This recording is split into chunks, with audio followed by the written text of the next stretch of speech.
اس لیے اس دن مجھ پہ کثرت سے درود پڑھا کرو.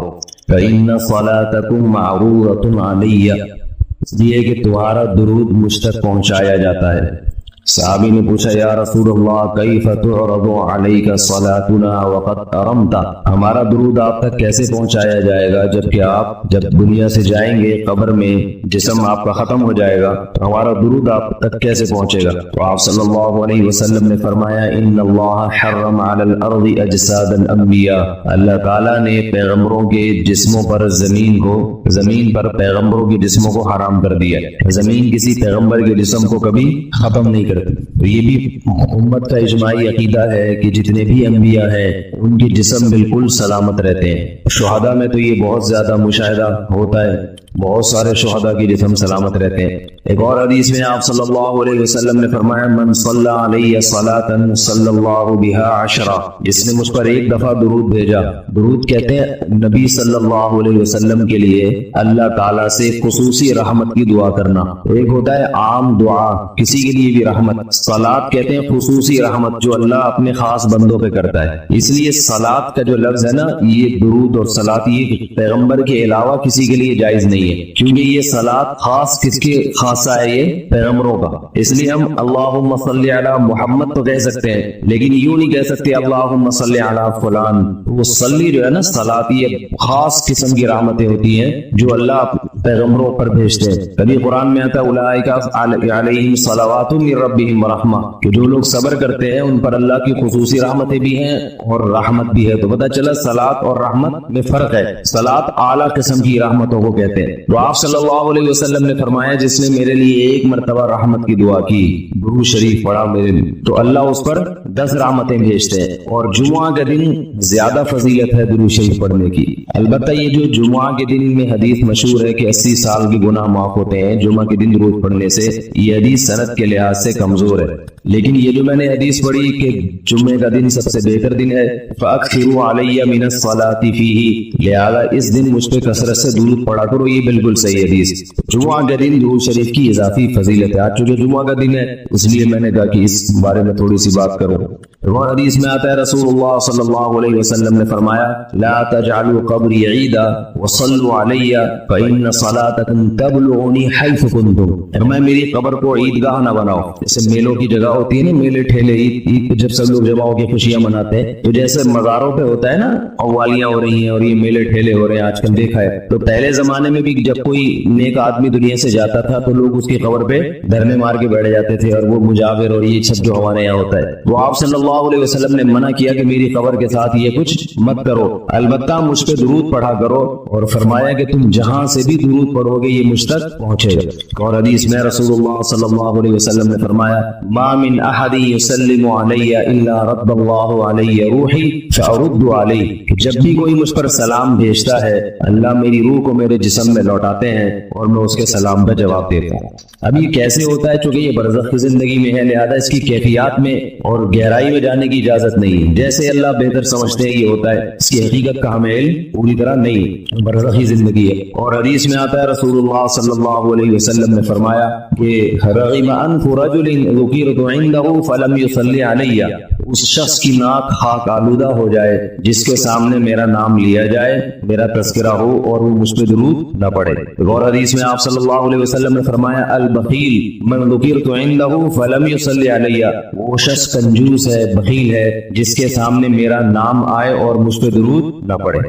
یعنی اتنی بڑی شخصیت اور اتنے بڑے محسن اعظم کا تذکرہ آ رہا ہے اور اس کی زبان سے دعا بھی نہیں نکلتی، تو اس سے بڑا کنجوس دنیا میں کون ہو سکتا ہے. ایک اور حدیث میں آپ صلی اللہ علیہ وسلم نے ایک شخص کو دعا مانگتے ہوئے دیکھا جس نے درود شریف پڑھے بغیر دعا شروع کر دی. تو آپ صلی اللہ علیہ وسلم نے فرمایا اس نے دعا میں جلدی کی ہے. پھر فرمایا تم میں سے جب کسی شخص کو دعا مانگنی ہو پہلے اللہ کی حمد و ثنا پڑھے پھر مجھ پر درود بھیجے. قرآن مجید میں بھی اللہ نے حکم دیا ان اللہ وملائکتہ یصلون علی النبی، کہ اللہ اور اس کے فرشتے، اللہ بھی رحمت بھیجتے ہیں اور فرشتے بھی رحمت کی دعا کرتے ہیں. یا ایھا الذین آمنوا صلوا علیہ وسلموا تسلیما، ایمان والو تم بھی محمد صلی اللہ علیہ وسلم پر درود بھیجا کرو اور سلام بھیجا کرو. درود اور سلام میں فرق یہ ہے کہ درود اللہ کی رحمت اور سلامت کہتے ہیں کہ ہر برائی سے، ہر مشکل سے، ہر مصیبت سے بچائے. تو کمال جبھی ہوتا ہے جب اللہ ہر شر سے بچا لے اور اضافی رحمتیں بھی بھیجے. تو علماء نے درود شریف کی حکمتوں میں لکھا ہے کہ درود شریف جو اللہ نے ہمیں پڑھنے کا حکم دیا، اس کی بنیادی وجہ تو سب کو معلوم ہے کہ سب سے زیادہ احسانات اس کائنات میں اللہ کے بعد کس کے ہیں؟ محمد صلی اللہ علیہ وسلم۔ آپ صلی اللہ علیہ وسلم کے احسانات سب سے زیادہ ہیں انسانیت پر، تو انسان کو انسان آپ صلی اللہ علیہ وسلم نے بنایا، اور اہل اسلام تو سب سے زیادہ ان احسانات کے تلے دبے ہوئے۔ تو ہم کوئی بھی عبادت اگر کر رہے ہیں، دعا بھی اگر مانگ رہے ہیں، تو یہ بھی کس کی وجہ سے توفیق مل رہی ہے؟ نبی صلی اللہ علیہ وسلم، کیونکہ آپ صلی اللہ علیہ وسلم نے یہ ساری چیزیں سکھائی ہیں۔ تو ہر کام میں حکم یہ ہے کہ بھائی جس کا احسان ہے، جس کی وجہ سے تمہیں یہ رہنمائی ملی، پہلے اس کا بھی تو کچھ خیال کرو، اس کا بھی جو ہے نا اللہ سے اس کے لیے دعا مانگو تاکہ تمہاری طرف سے بھی کچھ شکر ہو۔ دوسری بات علماء نے لکھی ہے کہ اس میں حکمت یہ ہے کہ درود شریف پڑھنے سے توحید کا عقیدہ مضبوط ہوتا ہے۔ درود شریف نبی سے دعا نہیں ہے بلکہ اللہ سے دعا ہے، کس کے لیے؟ نبی کے لیے۔ تو پتہ یہ چلا کہ نبی پر بھی اللہ کی رحمتیں ہوں گی، اور دعا کون مانگ رہا ہے؟ ہم مانگ رہے ہیں۔ تو اس میں نبی سے مانگنے کا دروازہ بند کر دیا کہ نبی سے مانگنے کا اسلام میں کوئی تصور نہیں ہے، بلکہ نبی کے لیے بھی اللہ سے مانگا جائے گا۔ تو جب نبی کے لیے بھی اللہ سے مانگنے کا حکم ہے تو اپنے لیے نبی سے کیسے مانگنے کا حکم ہو گیا؟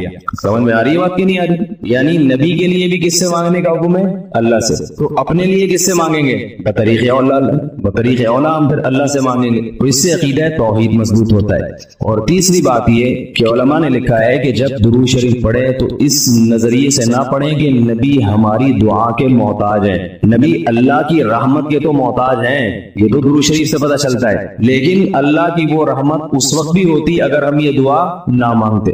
تو ہمیں اس لیے ہے کہ ہم بھی انگلی کٹا کے شہیدوں میں نام لکھوا دیں۔ سمجھ رہے ہیں؟ اس کی حضرت مولانا اشرف علی تھانوی رحمہ اللہ نے بڑی پیاری مثال دی، فرمایا کہ جیسے کوئی بادشاہ اپنے شہزادے پر کچھ انعام کرنا چاہے، بادشاہ تو چاہتا ہے نا اپنی اولاد کو نوازنا، اپنے محبوب شہزادہ اس کا محبوب ہوتا ہے، تو آپ اگر بادشاہ سے سفارش کر دے کہ حضرت یہ تحفہ آپ اپنے شہزادے کو دے دیں، یا یہ فلاں چیز اپنے شہزادے کو، بادشاہ تو پہلے بھی دے رہا ہے، لیکن آپ کے کہنے سے وہ اور خوش ہو جائے گا، اور خوش ہو جائے گا کہ بھئی دیکھو جو کام میں چاہتا تھا یہ بھی اسی کی درخواست کر رہا ہے، تو نتیجہ کیا نکلے گا؟ تھوڑا سا آپ کو بھی دے دے گا وہ، ٹھیک ہے نا، کہ چلو یہ گڑ تم بھی منہ میٹھا کر لو اپنا، تم نے اتنا اچھا کام کیا۔ اور اگر آپ کسی کو حکم دیں اس کے دشمن پہ خرچ کرنے کا، آپ جا کے کہیں بھائی وہ تمہارا دشمن ہے، تمہارا دل چاہتا ہے اس کا گلا دبا دو، تو ایسا کرو اس کو ہدیے ودیے دیا کرو، تو کہنے میں اس کو گلا دبانا چاہتا ہوں اور اس کو ہدیے کی ترغیب دے رہا ہے تو میں تیرا بھی گلا دباؤں گا۔ تو دشمن پہ خرچ کرنے کا جب حکم دیا جاتا ہے وہ اس سے سامنے والا غصے میں آتا ہے۔ دوست پہ خرچ کرنے کا، احسان کرنے کا جب آپ کسی کو کہیں گے تو وہ خوش ہوتا ہے۔ باپ کو اگر کہا جائے نا اپنے بچوں پہ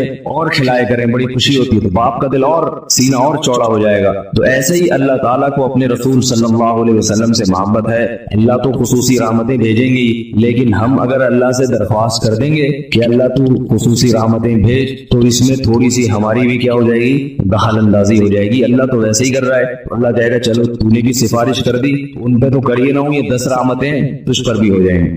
اور چوتھا فائدہ کیا ہے درود شریف پڑھنے کا؟ کہ انسان کے دل میں محمد صلی اللہ علیہ وسلم کی محبت بڑھتی ہے۔ انسان جس کے لیے دعا مانگتا ہے لاشعوری طور پہ نبی صلی اللہ علیہ وسلم کی جتنی زیادہ محبت ہوگی اللہ کی خود بخود اتنی ہی زیادہ ہوگی، کیونکہ نبی سے محبت اللہ ہی کی وجہ سے ہوتی ہے، یہ الگ الگ چیز نہیں ہے، اللہ کے رسول ہے نا، اسی وجہ سے تو ہے۔ تو جتنی محبت بڑھے گی اللہ کی محبت اتنی زیادہ۔ اور پانچواں فائدہ کہ جتنی نبی کی محبت ہوگی، انسان کو جس سے محبت ہوتی ہے اس کی اتباع آسان ہوتی ہے، بغیر دلیل کے بھی مانتا چلا جاتا ہے۔ جس سے نفرت ہوتی ہے نا اس سے ہر بات پہ دلیل، کیوں بھائی ایسا کیوں؟ اور اگر محبت ہو تو وہ کوئی کام کا کہے تو سمجھ میں آئے نہ آئے انسان کہتا ہے بس کر لو۔ صحابہ کرام کی محبت کے جو واقعات ہیں، حضرت انس رضی اللہ تعالی عنہ جب بھی کھانا پکتا تھا، اگر اس میں لوکی یا کدو پکتا تو کدو کے ٹکڑے تلاش کر کے کھاتے تھے۔ لوگوں نے پوچھا کیوں بھائی؟ فرماتے ہیں کہ میں نے رسول اللہ صلی اللہ علیہ وسلم کو دیکھا ہے کہ کدو شوق سے کھاتے تھے۔ تو نبی سے محبت تھی، کدو سے محبت ہو گئی، حالانکہ یہ شریعت کا حکم نہیں ہے لوکی اور کدو سے محبت کرو، تو اپنی انسان کی اپنی رغبت ہوتی ہے، کسی کو کسی چیز سے، کسی کو کسی چیز سے، لیکن عشق کی انتہا ہوتی ہے تو انسان کو محبوب کی محبوب چیزوں سے بھی ہو جاتی ہے۔ تو ہمیں بھی اگر نبی صلی اللہ علیہ وسلم سے محبت ہوگی صلی اللہ علیہ وسلم، تو اگر کدو سے نہ بھی ہو تو کوئی اتنا مسئلہ نہیں ہے، لیکن فرائض واجبات سے تو ہو جائے گی نا، جو شریعت میں ضروری ہے، جن کی آپ صلی اللہ علیہ وسلم نے بہت تاکید کی ہے، ان سے تو ہوگی نا کم از کم۔ محبت نہیں ہے تو ہر وقت بیٹھ کے لوچی کی تلاش، داڑھی تک نہیں رکھے گا گا. داڑھی کا سمجھاؤ تو کہ بھائی کیوں بھائی, پھر یہ سمجھاؤ کہ بھائی آپ صلی اللہ علیہ وسلم کے اخلاق ایسے تھے, نہیں میری سمجھ میں نہیں آتے, ایسے کیسے اخلاق بنائے جا سکتے ہیں خادموں کے ساتھ. تو محبت ہو جاتی ہے تو سارے کام آسان ہو جاتے ہیں. تو درود شریف پڑھنے کا ایک فائدہ یہ بھی ہے. تو اس لیے ہمت کر کے علماء نے جو ایک نصاب بتاتے ہیں نا, روزانہ 100 دفعہ صبح 100 دفعہ شام. ویسے تو سب سے بہتر درود ابراہیمی ہے جو نماز میں ہم پڑھتے ہیں, آپ صلی اللہ علیہ وسلم نے سکھایا. یہ نہ ہو مشکل لگے تو اتنا کر لو صلی اللہ علیہ وسلم, صحیح ہے. یہ 100 دفعہ پڑھ لے, کتنا ٹائم لگتا ہے اسے, صبح 100 دفعہ پڑھ لیا, 100 دفعہ شام کو پڑھ لیا. اور اگر پورا ہفتہ توفیق نہیں ملتی تو کم از کم جمعہ ہی کے دن پڑھ لے انسان. سمجھ رہے بات کو نہیں سمجھ رہے بھائی, مرحلہ نہیں آ رہی. جمعہ کا دن پڑھ لے انسان, اس میں زیادہ فضیلت ہے. اور یہ جو درود شریف ہے نا, یہ صلی اللہ علیہ وسلم پورا پڑھنا چاہیے. میں کل بھی بیان میں کہا تھا نا, ساشے آ رہے ہیں ہر چیز کے, تو جیسے سلام کے ساشے نا, سلام کرنا ہو نا اتنی سی آواز آتی ہے بس. تو درود شریف بھی حضور صلی اللہ علیہ وسلم نے فرمایا. لوگ کیا کہتے ہیں, حضور صلی اللہ علیہ وسلم نے فرمایا. بھائی صلی اللہ علیہ وسلم بول دو پورا. لکھنے میں بھی علماء نے بیان کیا ہے کہ ایک مجلس میں, کسی مجلس میں جب آپ صلی اللہ علیہ وسلم کا نام آئے تو کم از کم ایک دفعہ درود شریف پڑھنا واجب ہے. بار بار واجب نہیں ہے, بار بار افضل ہے. مجلس میں جب ایک دفعہ نام آیا تو پہلی دفعہ بہرحال واجب ہے, یا کم از کم ایک دفعہ اس مجلس سے. بار بار پڑھنا ضروری نہیں ہے, بہتر ہے. تو یا تو پڑھے ہی نہیں, ایک دفعہ پڑھ لیا کافی ہے, لیکن پڑھے تو پھر ساشے نہ لے کر آئیں. درود شریف کو بگاڑے نہیں, پورا ہونا چاہیے صلی اللہ علیہ وسلم. اور اگر آپ کو ڈر یہ ہے کہ نہیں بار بار پڑھنے سے میری زبان گھس جائے گی, نقصان ہوگا اور توانائی کم ہو جائے گی, روزہ زیادہ لگے گا, تو ایک ہی دفعہ پڑھ لے مگر طریقے سے پڑھ لے, ساشے نہ لے کر آئے صلی اللہ علیہ وسلم, اس طرح نہ کرے. اسی طرح لکھنے میں بھی آپ صلی اللہ علیہ وسلم کا جب نام آئے, مجلس ایک ہے تو ایک دفعہ کہہ دے آدھی زبان سے. لکھنا واجب نہیں ہے, آپ صلی اللہ علیہ وسلم کے نام کے ساتھ درود شریف لکھنا واجب نہیں ہے, افضل ہے. تو یا تو اگر یہ ڈر ہے کہ میں نے لکھ دیا پورا نام تو میرا پین گھس جائے گا, سیاہی کا خرچہ زیادہ آئے گا, پیسے زیادہ بھرنے پڑیں گے, مجھے مہنگائی کا دور ہے, اتنی سیاہی میں افورڈ نہیں کر سکتا, تو پورا نام ہی نہ لکھے, یعنی درود شریف لکھے ہی. لیکن اگر لکھنا ہے تو چھوٹا سا سواد نہ ڈالے, سمجھ رہے بات. باقی ساری چیزیں پوری ہیں. یہ نہیں کہ والد محترم میں صرف واو لکھ دیا, اب خود ہی سمجھ جائیں گے اب والد کی بات چل رہی ہے, ٹھیک ہے نا. زید کا نام آیا تو پھر زے لکھ دیا, کبھی ہوتا ہے ایسے, ہوتا ہوگا شاید آپ کے یہاں. اور جتنی باتیں آ رہی ہیں صرف ساشے پیش کر دی, ایسا نہیں ہے. جب درود شریف لکھنے کی بات آتی ہے تو صرف چھوٹا سا سواد ڈال دیا. تو بھائی اتنی تکلیف اگر ہو رہی ہے تو نہ لکھو, کوئی فرض تھوڑی ہے. لیکن اگر لکھنا ہے تو احترام کا تقاضا کیا ہے, پورا نام لکھا جائے صلی اللہ علیہ وسلم. دیکھو حدیث کی اتنی بڑی بڑی کتابیں محدثین نے جو لکھی ہے, کتنی بڑی بڑی کتابیں. جب بھی آپ صلی اللہ علیہ وسلم کا نام آئے گا تو محدثین پورا درود شریف لکھتے ہیں صلی اللہ علیہ وسلم. کسی حدیث کی کتاب میں, امام بخاری کی ہو, امام مسلم کی ہو, یا ابن ماجہ ہو, یا سیاہ ستہ کی جتنی کتابیں اس کے علاوہ بھی ہیں, جب درود ہوگا تو پورا صلی اللہ علیہ وسلم ہوگا. تو لکھنے میں بھی اس کا اہتمام کرنا چاہیے, پورا نام لکھ دیا جائے. یہ جو میں کہہ رہا ہوں نا قلم گھس جائے گا اور یہ ہو جائے گا, یہ تو بخیل آدمی کے لیے, ورنہ کس قلم تھوڑی گھستا ہے. لکھنے پورا تحریر لکھ رہے ہو, جب بھی نام آئے صلی اللہ علیہ وسلم پورا لکھنا چاہیے. اللہ تعالیٰ عمل کی توفیق عطا فرمائے. ایک چھوٹی سی آخر میں بات سن لیں کہ آپ صلی اللہ علیہ وسلم کا جو لقب ہے نا, لوگ مختلف ناموں سے پکارتے ہیں. کوئی کہتا ہے حضور اکرم صلی اللہ علیہ وسلم نے فرمایا, یہ بھی ٹھیک ہے, آپ سب سے اکرم ہیں. کوئی کہتا ہے سرور دو عالم صلی اللہ علیہ وسلم نے فرمایا. کوئی کہتا ہے حضور صلی اللہ علیہ وسلم نے فرمایا. یہ سب ٹھیک ہے نام, لیکن سب سے بہترین جو نام آپ کے لیے ہے رسول اللہ صلی اللہ علیہ وسلم, کیونکہ اس سے بڑا لقب کوئی بھی نہیں ہے. رسول اللہ کا مطلب اللہ کے سفیر, تو یہ سب سے بڑا منصب ہے. اس لیے عام استعمال میں جو صحابہ کا بھی طریقہ تھا, نبی اللہ, صحابہ کیا کہتے تھے, نبی اللہ یا رسول اللہ. تو محدثین بھی جو لفظ آپ کے لیے استعمال کرتے ہیں رسول اللہ صلی اللہ علیہ وسلم یا نبی اللہ, تو عام استعمال میں یہ زیادہ بہتر ہے. وہ بھی ٹھیک ہے, سرور کائنات حضور اکرم شفیع المسلمین سب صحیح ہے, لیکن ہوتا ہے نا جب بہت سارے آپشن ہو تو انسان سیلیکٹ کرتا ہے سب سے بہترین کو. تو سب سے بہترین لفظ آپ کے لیے کیا ہے, رسول اللہ, یہ سب سے بہترین لفظ. ریان صاحب نے پشاور سے پوچھا ہے جی, کچھ لوگوں کا کہنا یہ ہے کہ دعا کے بعد ہاتھوں کو منہ پر نہیں پھیرنا چاہیے, اس بارے میں رہنمائی فرما دیجیے. اس بارے میں ہمارے پاس حدیث موجود ہے, سنن ترمذی کی حدیث ہے, حضرت عمر بن خطاب رضی اللہ عنہ سے روایت ہے, رسول اللہ صلی اللہ علیہ وسلم سے, اذا رفع یدیہ فی الدعاء لم يحطهما حتى يمسح بهما وجهه، اور دوسری روایت میں لم يردهما حتى يمسح بهما وجهه کہ آپ صلی اللہ علیہ وسلم جب دعا کے لیے ہاتھ اٹھاتے تو اپنے چہرے پر جب تک ہاتھ پھیر نہ لیتے تو ہاتھ نیچے نہ کرتے. روایت اگرچہ ضعیف ہے لیکن اس کے مطابعات اور شواہد اس روایت کے موجود ہیں جس کی وجہ سے قابل قبول ہے. اور مسئلہ کوئی اتنی اہمیت کا حامل بھی نہیں ہے کہ اس کے لیے کوئی بہت زیادہ مضبوط حدیث چاہیے، لیکن اس سے اتنا ہو جاتا ہے کہ اگر کوئی یہ عمل کرتا ہے تو اس کو بدعت نہیں کہا جائے گا اور غیر ثابت شدہ عمل نہیں ہے یہ. کیا فرض نماز کے بعد امام کا ہاتھ اٹھا کر اجتماعی دعا کرنا اور مقتدیوں کا آمین کہنا درست ہے؟ اگر کوئی شخص امام کے ساتھ اجتماعی دعا میں شریک نہ ہو اور اپنے اذکار کرتا رہے یا اٹھ کر چلا جائے تو کیا حکم ہے؟ ابو عبیدہ. دیکھیے فرض نماز کے بعد جو ہمارے بر صغیر میں مساجد میں ائمہ حضرات کا دعا کا ایک معمول ہے، یہ ہمیں نبی صلی اللہ علیہ وسلم سے اس کا ثبوت نہیں ملتا. یہ بات تو صحیح احادیث میں بہت کثرت سے ہے کہ نمازوں کے بعد فرض کے بعد دعا قبول ہوتی ہے، یہ تو کئی احادیث میں. تو لیکن اس سے فرض سے مراد کیا ہے؟ کیونکہ دوسری احادیث میں آتا ہے صحیح حدیث میں کہ نبی صلی اللہ علیہ وسلم فرض نماز کے بعد صرف اللہم انت السلام والی دعا کے بقدر بیٹھتے تھے پھر اٹھ جاتے تھے.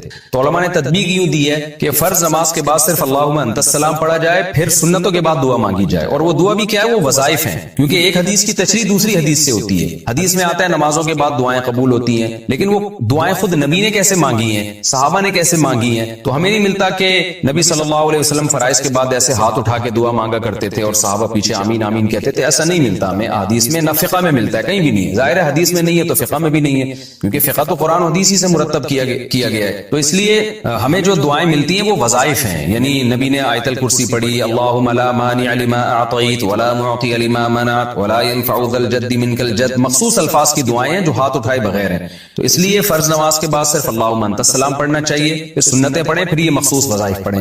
اور اگر کسی نے فرض نماز کے بعد یہ سارے وظائف پڑھ لیے تو بھی گنجائش ہے اس کی، بعض علماء اس کے بھی قائل ہیں.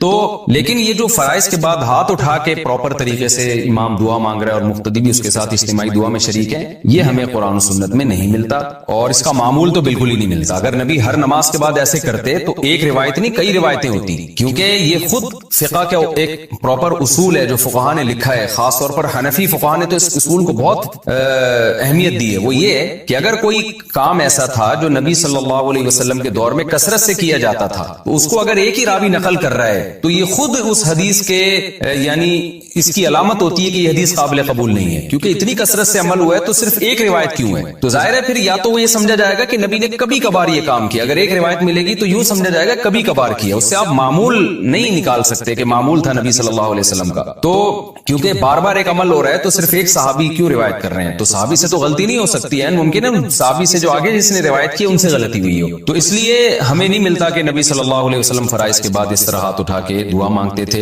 پھر فقہ کی کتابیں بھی اس سے خاموش ہیں. فقہ حنبلی دیکھ لیں، فقہ مالکیہ دیکھ لیں، فقہ شافعی دیکھ لیں، فقہ حنفی دیکھ لیں، ان کی جو معتبر عربی کتابیں، اردو کی بات نہیں کر رہا، جو صدیوں سے معتبر عربی کتابیں چلی آ رہی ہیں اس میں بھی کوئی ایک حرف بھی نہیں ملتا. فقہ حنفی کی مشہور فتوے کی کتاب ہے فتاوی شامیہ، اس میں نہیں ہے کہ فرض نماز کے بعد امام دعا مانگے گا ہاتھ اٹھا کے. حالانکہ فقہ میں تو بہت باریک باریک جزیات بھی ذکر کی جاتی ہیں. فتاوی عالمگیریہ دیکھ لیں، اس میں تو الٹا لکھا ہوا ہے کہ امام کو چاہیے کہ اللہم انت السلام کے بقدر بیٹھے اور کھڑا ہو جائے. تو اگر فقہا اس کو سنت سمجھتے تو عالمگیریہ میں تو لکھا ہوتا نا، وہ اتنا جزیات باریک باریک بیان کرتے ہیں، وہ اتنی اہم چیز فقہا سے کیسے نظروں سے اوجھل ہو گئی؟ تو اس سے پتہ چلتا ہے کہ یہ بر صغیر میں ایک چیز ہے جو بعد میں شروع ہوئی ہے، اس کا ہمیں شروع کی کتابوں میں کوئی ثبوت نہیں ملتا ہے. نہ فقہ شافعی کی آپ جو مستند کتابیں فقہ کی ان میں بھی نہیں ملتا، نہ حنابلہ کی کتابوں میں تذکرہ ملتا ہے، نہ مالکیہ کی جو معتبر کتابیں ان میں بھی تذکرہ نہیں ملتا.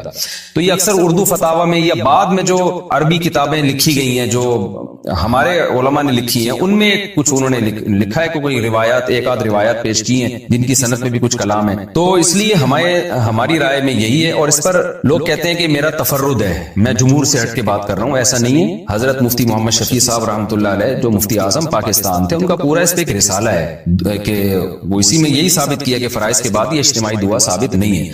حضرت مفتی رشید احمد صاحب رحمہ اللہ تعالیٰ کا پورا ایک رسالہ ہے اصل فتاوی میں، آپ دیکھ سکتے ہیں. بڑے مدلل انہوں نے بحث کی ہے کہ یہ کہیں بھی ثبوت نہیں ملتا ہمیں اس کا، تو اس کو چھوڑ دینا چاہیے. لیکن بہرحال مسئلہ کوئی بہت زیادہ اہمیت کی نوعیت کا نہیں ہے، اس لیے ایسا نہ کریں کہ میرا کلپ سن کے آپ اماموں کو تنگ کرنا شروع کر دیں، مسجدوں میں پھڈے بازی نہ کریں، امام کو اپنے حال پہ چھوڑ دیں. وہ اگر دعا مانگ رہے تو مانگتا رہے, آپ کچھ نہ کہیں, آپ ہاتھ نیچے کر کے آرام سے بیٹھے رہیں. فتنہ نہ پھیلائیں مسجدوں میں. آج کل مسئلہ یہ کہ ایک مسئلہ پتہ چلتا ہے تو تھوپنا شروع کر دیتے ہیں.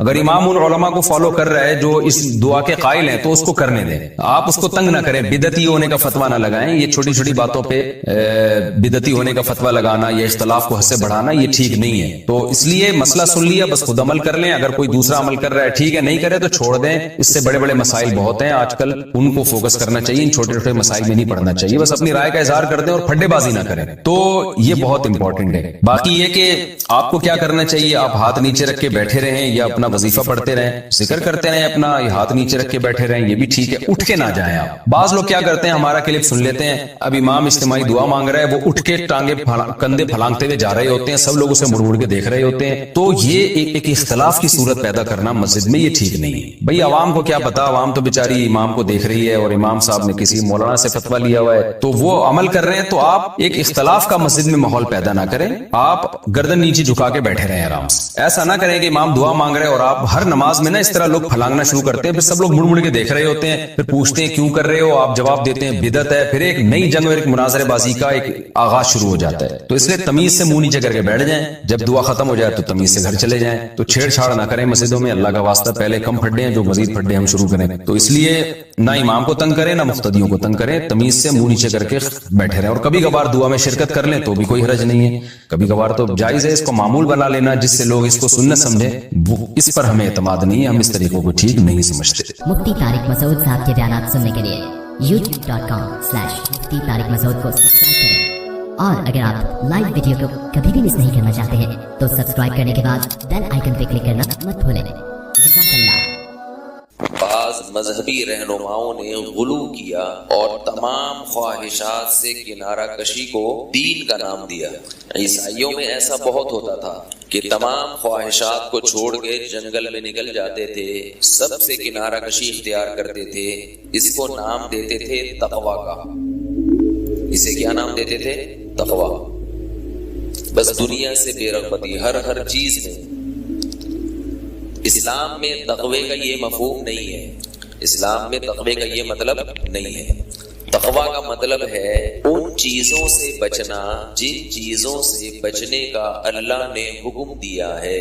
بات آ رہی ہے سمجھ؟ ہر چیز سے بچنا ضروری نہیں, بلکہ عجیب بات یہ ہے کہ بعض خواہشات ایسی ہیں کہ ان کی تکمیل کر لینا عبادت ہے. ان خواہشات سے اپنے آپ کو دور رکھنا یہ تقوی کے منافی ہے.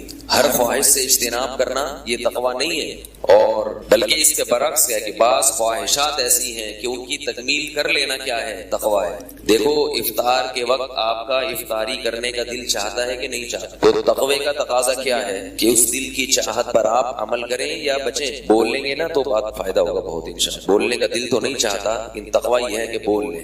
بعض دفعہ خواہشات کے خلاف چلنا تقویٰ ہے. اصل میں تو تقوی کی جو میننگ ہے ڈکشنری میں بچنا, بچا وہاں جاتا ہے جہاں دل چاہ رہا ہو جانے. دل ہی نہیں چاہ رہا تو پھر بچنا یہ تقویٰ بھی نہیں ہے, کیونکہ اس کو بچنا کہتے ہی نہیں, اس کو بچنا کہتے ہی نہیں. آپ کا دل ہی نہیں چاہ رہا ہے چوری کرنے کا, کیونکہ وہاں پولیس بیٹھی ہوئی ہے. آپ کو پتا ہے کہ اگر میں نے یہاں جیب کاٹنے کی کوشش کی ایس ایچ او صاحب کی جیب سے میری خیر نہیں ہے. وہاں آپ کا دل ہی نہیں چاہ رہا چوری کرنے کا, تو یہاں چوری سے بچنا تقویٰ نہیں کہلائے گا, کیونکہ یہ بچنا ہی نہیں ہے نا. اندھا نابینا وہ بد نظری کر ہی نہیں سکتا. اب وہ کہے کہ مجھ میں تقویٰ بہت ہے کیونکہ میں بد نظری نہیں کرتا, بد نظری سے بچتا ہوں. ہم کہیں گے آپ بد نظری نہیں کرتے, یہ بات تو درست ہے, مگر بد نظری سے بچتے ہیں یہ بات درست نہیں. کیونکہ بچتا وہ ہے, بچا وہاں جاتا ہے جہاں اس کا تصور ہو, امکان ہو. تقوی کی جو دوسری ڈیفینیشن ہے نا, اس کو ہم آسان زبان میں بریک لگانا بھی کہہ سکتے. تو بریک کھڑی ہوئی گاڑی کو نہیں لگتی, چلتی ہوئی گاڑی کو لگتی. گاڑی کھڑی ہوئی ہے, آپ کہیں اس کو بریک لگاؤ, تو ڈرائیور کہے گا اس کو بریک لگانے کی ضرورت نہیں, سوائے بریک شو کے خراب ہونے کے کچھ بھی چیز حاصل نہیں ہو. ایکسیلریٹر پہ پاؤں ہو اور گاڑی چل رہی ہو, جب ایکسیلریٹر پہ پاؤں ہوتا ہے, گاڑی ایک سمت میں جا رہی ہوتی ہے, اس کا دل چاہ رہا ہوتا ہے گاڑی کا کہ میں ادھر کو جاؤں, آپ بریک لگا کے گاڑی کی خواہشات کو ذبح کر دیتے. صحیح ہے نا؟ تبھی تو وہ بریک شو جو ہیں وہ ٹائر سے آگے لگتے ہیں اور رگڑ کھا کے اس کو روکتے ہیں. تقوی کا مطلب خوب اچھی طرح سمجھیں. لغت میں تقوی بچنے کو کہتے ہیں, اور بچنے کا لفظ وہاں استعمال ہوتا ہے جہاں کرنے کا تصور ہو, دل چاہ رہا ہو کرنے کا. ہمارے نفس کا جو ایکسیلریٹر ہے ہمارا اس پہ پاؤں ہو اور نفس کی گاڑی اس طرف بھاگ رہے, پھر آپ کیا کریں, اپنا دوسرا پاؤں بریک پہ لگا. اور یہ بڑا ہی مشکل کام ہے, اس سے بریک شو گھستے بھی, آئل چینج کرنا پڑتا ہے بار بار. لیکن عجیب بات ہے کہ بعض دفعہ خواہشات کے پورا کرنے کو بھی شریعت کیا کہہ دیتی ہے, تقوی. حالانکہ تقوی کی لغوی ڈیفینیشن کے یہ خلاف ہے. مثال کے طور پر افطاری کے وقت آپ کا دل چاہ رہا ہے کھانا کھانے کا, پکوڑے کھانے کا, سموسے کھانے کا. دل چاہتا ہے کہ نہیں چاہتا؟ بھائی جس کا دل نہیں چاہتا تو وہ اگلے جمعے کم از کم بیان سننے نہ آئے, کہ ہم نے یہ نارمل لوگوں کے لیے رکھا ہے یہ پروگرام جو ہے نا. افطاری کے وقت ہر شخص کا دل چاہتا ہے کھائے. اب ایسی صورت میں لغت کے اعتبار سے تقوی کیا ہے, ڈکشنری کے اعتبار سے تقوی کیا ہے کہ مت کھاؤ, لیکن شریعت کیا کہتی ہے کہ کھا لو. تو پتہ یہ چلا کہ لغت میں جو تقوی کی ڈیفینیشن ہے اور شریعت میں جو تقوی کی ڈیفینیشن ہے اس میں تھوڑا سا فرق ہے. لغت میں تو کہیں گے بچنا, چاہے اچھے کام سے بچنا ہو برے کام سے, جہاں بھی بچیں گے بریک لگائیں گے بس وہ تقوی. شریعت میں کہتے ہیں بچنا بشرطے کہ شریعت نے بچنے کا حکم دیا ہو, اور اگر شریعت نے کرنے کا حکم دیا تو وہ کرنا تقوی ہے, گو کہ وہاں بچا نہیں جا رہا. یہ جو قرآن کے الفاظ ہیں نا آج کل کے جو جدید, میں آؤں گا نہیں جدید پروفیسروں کی پھر ایسی کی تیسی کرنا شروع کر دیتا ہوں میں, یہ لوگ ان الفاظ سے نا بہت گھماتے ہیں, الفاظ کے بکھیڑوں میں ڈال کے نا بہت گھماتے ہیں ادھر کا ادھر کا. جیسے ابھی ایک ہمارے جدید پروفیسر ہیں جن کے پیچھے میں بہت پڑا ہوا ہوں, وہ کیا کہتے ہیں کہ عیسیٰ علیہ السلام زندہ نہیں ہے, اس پہ انہوں نے قرآن کی آیت سے استدلال کیا ہے. اذ قال اللہ یا عیسیٰ انی متوفیک ورافعک الی, اللہ نے حضرت عیسیٰ سے کہا کہ میں تمہیں وفات دینے والا ہوں اور اپنی طرف اٹھانے والا ہوں. تو انہوں نے کہا دیکھو وفات کا مطلب کیا ہوتا ہے, مر جانا. اتنا وہ فلاں کی وفات ہو گئی, متوفا, تو یہ لفظ دھوکہ ہے. قرآن میں موت کے لیے جو صریح لفظ استعمال ہوا ہے وہ موت استعمال ہوا ہے. یمیتکم, تمہیں موت دے گا, امیتک, تجھے موت دینے والا ہوں, انکا میتون وانہم میتون, اے نبی آپ پر بھی موت آئے گی اور ان لوگوں پر بھی موت آئے گی. ثم یمیتکم, اللہ تمہیں موت دیتا ہے, ثم یحییکم, اللہ تمہیں زندہ کرتا ہے. توفا کا اصل مطلب موت دینا ہے ہی نہیں. یہیں سے کہاں گڑبڑ شروع کر دی, ڈنڈی مارنا شروع کر دی پروفیسر صاحب لمس یونیورسٹی کے. انی متوفی کا, میں تجھے وفات دینے والا ہوں. اب وفات کا مطلب سمجھیں عربی میں کیا ہے. اردو میں آپ نے یہ لفظ سنا ہے وفا ہے بھائی, وفا کسے کہتے ہیں, چکانا, پورا بدلہ چکانا. توفا وصول کرنا, توفا کسے کہتے ہیں, کسی کو وصول کر لینا.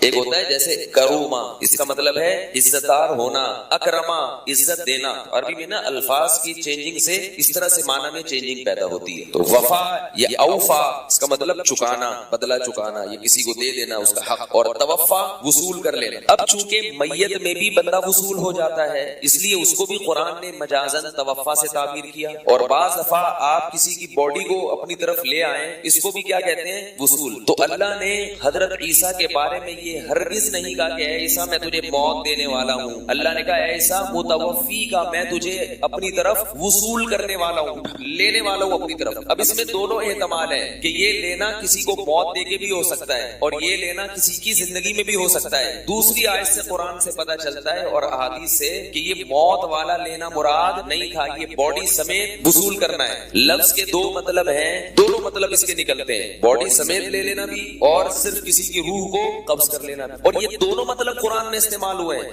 اللہ یتوفی الانفس حین موتها, فرمایا اللہ موت کے وقت بھی تمہیں تمہارے نفس کو وصول کر لیتا ہے. اب بات سمجھنا اچھی طریقے سے جو میں بتانا چاہ رہا ہوں, اللہ موت کے وقت تمہارے نفس کو وصول کر لیتا ہے. یتوفا کا لفظ استعمال کیا. اگر یتوفا کا مطلب موت ہوتا تو پھر اللہ موت کے وقت کا لفظ ذکر تھوڑی کرتے. کیا کریں یار, کیسے سمجھائیں. دیکھو میں دوبارہ آیت پڑھتا ہوں, میں بس یہ موضوع زیادہ نہیں لمبا لے کے چلوں گا, جو اصل موضوع ہے اسی پر آ رہا ہوں. اللہ یتوفی الانفس حین موتها, اللہ کسی نفس کو وصول کر لیتا ہے اس موت کے وقت. اگر وصول کرنے کا مطلب موت ہی ہوتا تو یہ موت کے لفظ کا 2 دفعہ تکرار نہیں ہو گیا پھر ہے بھائی؟ تو یہ موت کے لفظ کا پھر 2 دفعہ ایک ہی جملے میں تکرار ہو گیا جس کا کوئی فائدہ نہیں ہے. تو البتہ چلا یتوفا کا مطلب الگ ہے، موت کا مطلب الگ ہے. اللہ بتا رہے ہیں موت کے وقت ہم تمہارے نفس کو وصول کر لیتے ہیں. نفس سے مراد ہے روح، یعنی ہم کیا کرتے ہیں بندے کو وصول کر لیتے ہیں. پتہ چلا موت ایک الگ چیز ہے، وصولی ایک الگ چیز ہے. وہ الگ بات ہے کبھی وصولی سے پورا بندہ لے لیا تو موت ہی مراد ہوتی ہے، صرف روح لے لی صرف روح لے لی تو موت مراد ہوتی ہے، پورا بندہ وصول کر لیا تو موت مراد نہیں. کیونکہ قرآن مجید میں صاف لفظوں میں اللہ نے کہا وما قتلوہ وما صلبوہ، کہ یہودیوں نے عیسیٰ ابن مریم کو قتل نہیں کیا، سولی پر نہیں لٹکایا، ولکن شبہ لہم، معاملہ مشتبہ ہو گیا ان کے اوپر، بل رفعہ اللہ الیہ. اللہ پھر ہوا کیا ہے جب نہ قتل کیا نہ سولی پہ لٹکایا؟ اللہ کہہ رہے بلکہ بات یہ ہے کہ اللہ نے ان کو اپنی طرف اٹھا لیا. اس سے زیادہ بھی کوئی واضح آیت ہو سکتی ہے حضرت عیسیٰ کے آسمان پہ جانے کے. اور غامدی صاحب یہ کہتے ہیں کہ قرآن میں کہیں بھی اس کا تذکرہ نہیں ملتا، لفظی ترجمہ بھی نہیں پتا بیچارے کو. وہ کہتے ہیں رفع جو ہے نا، رفع اس کا مطلب ہے کہ بعض لوگ یہ کہتے ہیں کہ اس کا مطلب ہے اللہ نے اونچا مقام دے دیا.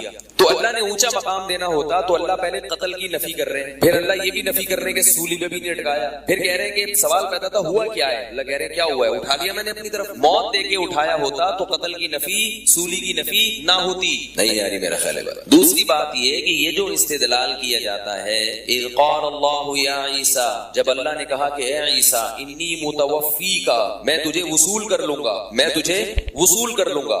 اس آیت کو کس سیاق و سباق میں ذکر کیا جا رہا ہے؟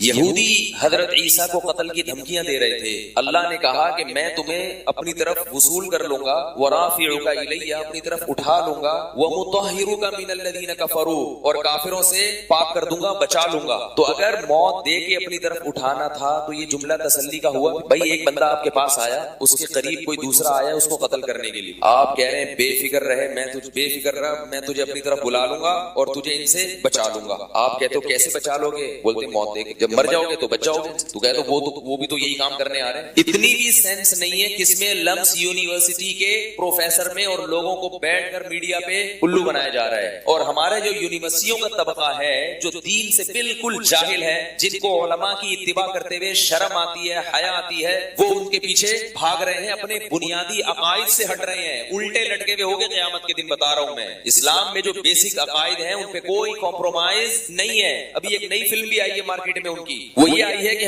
نبی صلی اللہ علیہ وسلم جسم کے ساتھ معراج پر نہیں گئے، خواب تھا وہ، اور اس کے لیے انہوں نے قرآن کا لفظ پکڑا ہے وما جعلنا الرؤیا التي، کہتے ہیں رؤیا خواب کو کہتے ہیں، رؤیا خواب کو بھی کہتے ہیں. رؤیا کا لغوی معنی خواب نہیں ہے، رؤیت دیکھنے کو کہتے ہیں، دیکھنے کو. یہ ہے نہیں رؤیت ہلال کمیٹی، ہلال دیکھنے کی کمیٹی. رؤیت کسے کہتے ہیں؟ دیکھنے کو، جس کا اطلاق مطلق دیکھنے پر بھی ہوتا ہے اور خواب پر بھی ہوتا ہے. اب یہاں خواب مراد ہے یا حقیقت میں دیکھنا مراد ہے؟ قرآن سے ہی ہمیں پتہ چل جاتا ہے. 2 آیتیں اس وقت سرسری، میں نے سرسری طور پر 2 آیتیں آپ غور کریں گے. میں اس لیے کہہ رہا ہوں کہ سرسری غور سے ہی بہت سی چیزیں سمجھ میں آ جاتی ہیں اور محترم مطالعہ کر کے بھی غلط باتیں کر رہے ہوتے ہیں. علم کا یہ حال ہے. اس سے معلوم ہوتا ہے کہ محترم کے پاس مطالعے کی کمی نہیں ہے. جان بوجھ کر ایک سازش کے تحت ان کو میڈیا پہ بٹھایا گیا ہے تاکہ صدیوں سے جو چیزیں مسلمانوں میں اتفاقی چلی آ رہی ہیں، جن میں کبھی 2 رائے نہیں ہوئی، ان آراء میں اختلاف ڈالا جائے. یا اگر کوئی ضعیف قول کسی فقیہ نے کہہ دیا، مفسر نے کہہ دیا، جس کو امت نے مسترد کر دیا تھا، اس کو دوبارہ اٹھا کے امت میں فتنہ برپا کیا جائے. تو یہ جو قرآن نے کہا کہ نبی ہم نے آپ کو جو رؤیا دکھایا، یعنی جو چیز ہم نے آپ کو دکھائی معراج، تو اس رؤیا کے لفظ سے وہ کیا کہتے ہیں کہ یہ کیا ہے؟ خواب ہے. نبی صلی اللہ علیہ وسلم حقیقت میں آسمان پہ نہیں گئے بلکہ کیا آیا تھا؟ خواب آیا. تو اللہ نے اس کو کیا کہا ہے؟ فتنۃ للناس، ہم نے اسے لوگوں کے لیے آزمائش بنا دیا. آزمائش کیا؟ کچھ سن کے ایمان لائیں گے اور کچھ سن کے انکار کر دیں گے کہ یہ ہماری سمجھ میں نہیں آتا. خواب آزمائش بن سکتا ہے. نبی اگر بتاتے ہیں مجھے خواب آیا تو کہتے خواب تو کسی کو بھی آ سکتا ہے. بھائی خواب تو مصر کو بڑا زبردست آ گیا تھا، خواب تو فرعون کو بھی آیا تھا کہ میری سلطنت میں ایک بچہ پیدا ہونے والا ہے جو میری سلطنت کو الٹ دے گا، اور سچا خواب تھا وہ. نہیں یاری میرا خیال ہے تو یہ خواب نہیں تھا. اگر خواب ہوتا تو اللہ اس کو اتنی بڑی آزمائش بولو نہ بتا. دوسری بات یہ سورہ بنی اسرائیل جہاں سے شروع ہو رہی ہے، سبحان الذی اسری اسرا بعبدہ لیلا من المسجد الحرام الی المسجد الاقصی، پاک ہے وہ ذات ہر عیب سے جو اپنے عبد کو، اپنے بندے کو، لیلن رات کے تھوڑے سے حصے میں، پوری رات نہیں، اللیل نہیں ہے، اللیل ہوتا تو پوری رات، لیلن تنوین ہے، جو گرامر جانتے ہیں خوب سمجھتے ہیں کہ لیلن کا مطلب رات کا تھوڑا سا حصہ، پاک ہے وہ ذات ہر عیب سے جو اپنے بندے کو رات کے تھوڑے سے حصے میں مسجد حرام سے مسجد اقصی کی طرف لے گیا۔ یہاں اللہ کیا بیان کر رہے ہیں؟ اپنی طاقت اور قدرت۔ جب بھی کوئی عجیب واقعہ ہوتا ہے ہم کیا کہتے ہیں؟ سبحان اللہ۔ نہیں آئی بات؟ خواب میں آپ راکٹ میں بھی بیٹھ جائیں نا، پوری دنیا کی سیر کر لیں، صبح اٹھ کے آپ کہیں گے نا میں نے خواب میں آج دیکھا میں چاند پہ ہوں، آپ کہیں گے سبحان اللہ، یہ نہیں کہیں گے، آپ بولیں گے بھائی اس سے کیا خواب میں تو پتہ نہیں کرتا۔ اور اگر وہ یہ کہتا ہے کہ میں حقیقت میں چاند سے ہو کے آیا ہوں، سبحان، یا تو تم جھوٹ بول رہے ہو یا پھر کیا بھائی سبحان۔ تو اللہ کہاں سے کلام کی ابتدا کر رہے ہیں؟ سبحان الذی، ہر عیب سے پاک ہے، یعنی اپنی طاقت اور قدرت بتا رہے ہیں۔